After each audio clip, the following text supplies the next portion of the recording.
stintų šventę Palangoje suplūdę svečiai užkimšo kurorto gatves. Šiemet į šventę suvažiavo rekordiškai daug žmonių. Karolina Frolovienė pasakoja, kad kurortas pasiskelbė ne tik vasaros, bet ir Baltijos jūros stintų sostinę. Pastatyti automobilį ir apsistoti savaitgaliui vėliau atvažiavusiems svečiams buvo neįmanoma. Palanga buvo užtvindyta šviežiais agurkais kvepiančių žuvų mėgėjų. Šiemet į vasaros, o dabar jau ir Baltijos jūros stintų sostinę, suplūdo rekordinis skaičius žmonių. Tradiciškai verslininkai rūkyta ir kepta žuvimi prekiavo Basanavičiaus gatvėje. Tiesa, šiemet prekybininkų buvo 4 kart daugiau.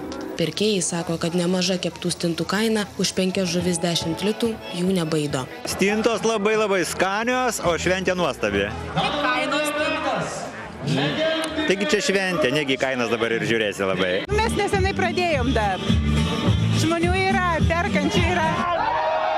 Kaip ir kasmet į Palangos stintą suvažiuoja ne tik žuvies mėgėjai, bet ir sveikuoliai. Šiemet vadinamieji ruoniai atidarė pirmąją sveikatos olimpiadą. Sveikuoliai grūdinasi lįsdami į ledinį Baltijos vandenį. O Jėzau, malonumas neišpasakytas. Nėra kitos išeities Lietuvai. Tik sveiki mes laisvi. Ir laisvi mes sveiki. Kitąmet kurorte laukiama dar daugiau svečių. Palangos stinta bus rengiama jubiliejinį 10. kartą. Tikimasi, kad prie to prisidės ir tai, kad 2013-aisiais Palanga taps Lietuvos kultūros sostinė.